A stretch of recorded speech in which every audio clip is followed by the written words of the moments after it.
All right, you're welcome back. We apologize for starting the second segment late, but the issue that has to do with traffic concerning our second guest. We're looking at tackling gender-based violence. We just do it sharp. We have Steve Olide here. He's a member of the National Association of Sea Dogs, Ogun State, or even the president? The chairman? Okay, you're for Ogun State. You're welcome to the program, Steve Olide. Good to see you again. Quite a long time. It's really my pleasure. It's my pleasure. Yes, I mean, gender-based violence, is it of concern to the Sea Dogs Association too? National Association of Sea Dogs? Sincerely, every form of violence is actually of greater interest to the National Association of Sea Dogs. Because in a society where you have the male and you have the female, and you begin now to look at it, based on our cultural background, psychologically, the women have been subjugated, and incidentally, one of every 3 women have suffered violence, and they keep it secretly. It was so quiet to them, they will not talk about it. 71% of people that you see being trafficked, in terms of human trafficking, they are women. Then you begin to wonder, what kind of society are we living in when a particular section of the society continues to suffer? Man-to-man relationship, man-to-woman relationship, you begin to see violence being carried out because the women are seen as a weaker sex, which is not correct in the true sense of the word. And we felt that we need to do enough sensitization. The United Nations actually declared November 25 as the International Day for the Elimination of Violence Against Women. I will feel that maybe with time, when we continue to do enough advocacy, enough sensitization, the people will get to know that women are suffering, and most of them are suffering in silence. When we are talking of rape cases, we are looking at rape from the angle of thugs, hoodlums invading some properties and things like that, and then raping other women. No. Husbands do rape their wives. Boyfriends will rape their girlfriends.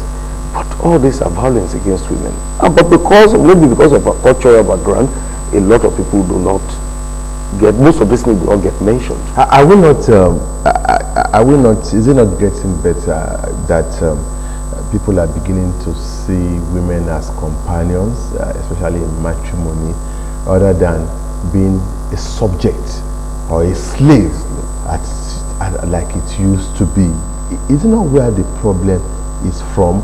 And if that is the truth, are we beginning to, from what is on ground now, are we beginning to, is it getting better? Well, perhaps it is in some cases, but you cannot still remove it from the psychology of our people, especially when you look at our cultural and the society in which we live. For instance, this thing started as what we call benevolent sexism. A man looking at the woman, she carries the pregnancy, she does some household chores, and then you begin to feel that, well, maybe out of pity, let's leave them. Gradually, we never knew at what time it comes some benign thing. Hello, please sit down there, stand up there. Gradually, it becomes malignant. Gradually, you begin to see that society now looks down on the woman. And we are now saying, no, it shouldn't be. They are better as companions. They are better as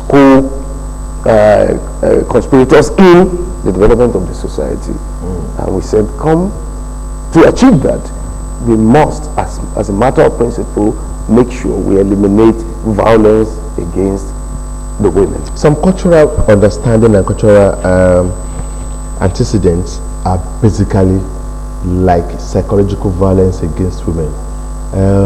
How do we make our people to actually forget and neglect cultures that are inhuman to women? Those are some of the things we are doing. But we really need to begin at a sufficient sensitization. We need to educate our people that harmful practices needed to be jettisoned. Most of these things will not help the society. Look at Germany. The woman is the president, the chancellor. Look at Finland. It's like a conglomeration of women. But those societies are advancing. But in our culture, we just believe that it has to be the. But yes, there should be interrelationship. It's getting better. But for instance, how many women ministers do we have in Nigeria? How many women governors do we have in Nigeria? Gradually, we are yet to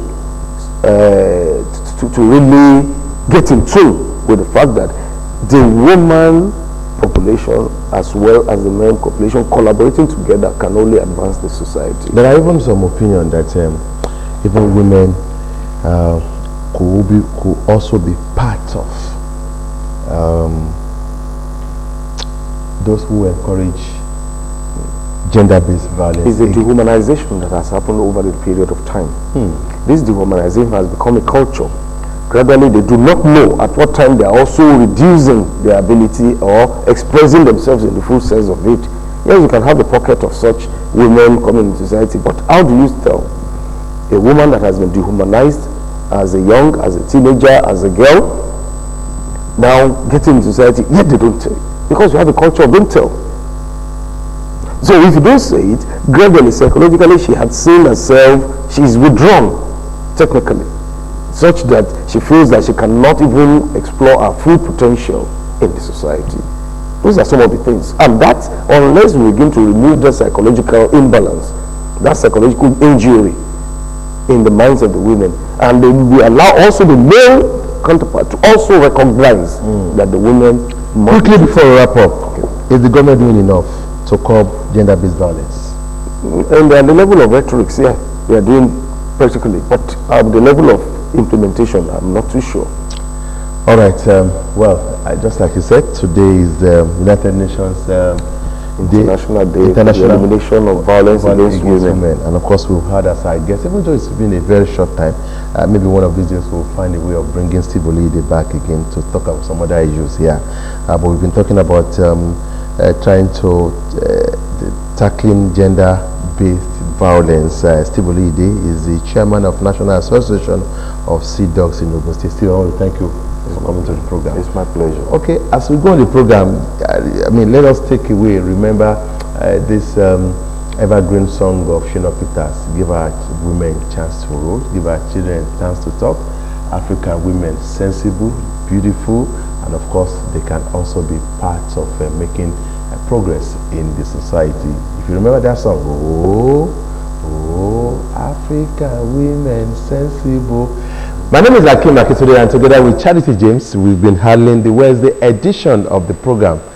New Dawn will be back again next Wednesday, God willing. But of course, don't forget that New Dawn is on Wednesday, it's on Monday, Wednesday, and Friday, while Otunjo, the Yoruba version, comes up on Tuesday and Thursday. So tomorrow, same time, it will be Otunjo.